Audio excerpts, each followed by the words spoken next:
Santiago বার্নাব্যুতে আজকে সাত বন্ধ করে কোপান্তি হবে, সাত বন্ধ করে আর্সেনালকে 4টা দেওয়া হবে। তোমার কথা তুমি কইতে থাও বাবা, এটা আমি কম মনে। তোমার অনেক দাওয়াত দেওয়ার বাহি আছে।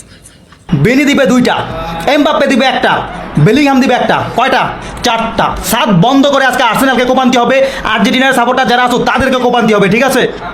তোরা ব্রাজিল সমর্থক এত পাগল কে কবি একটু তোরা খাও কি? তোরা কি হুগনাটা খাও নাকি ভিজেটা খাও? কোনটা খাও? এবার চাইরেন কি তোগুলোকে যায়? এর আগে কয়দিন আগে রাফিনা কইছিলে আর্জেন্টিনারে ভরি দেবে, এইটা হারবে ওটা হারবে। চাইরেন হামদাই দিয়েছিলে না তোকে, এত তোকে পেট ভরে নাই। এইবার আমার রিয়াল মাদ্রিদের সাপোর্টার কর, ভালো কথা, তোরা কর, দুঃখ নাই কোনো। কিন্তু হ্যাঁ তোকে তো ভুলে গেলে চলবে না যে ওখানে তোকে ব্রাজিলের কয়টা পাগল আছে। ওই পাগল থাকতে কি রিয়াল মাদ্রিদ জেতা সম্ভব? কত আবার আর্জেন্টিনা লইয়ার তোকে কি ডর হরে না যে সাইরেন হামদাই দিল কয়দিন আগে? ব্রাজিল সমর্থক যারা আছে তোকে লজ্জা সরম বলতে কিছু নাই। ওই যে দাদার আমলে কি কামাইছে এই লে গপ্প মারো মাইন্ডে ডালাপ্তি মারি নেটওয়ার্কে বাইরে হালাই দিম যে তারা ফির কথা কইছে আর্জেন্টিনা লইয়া।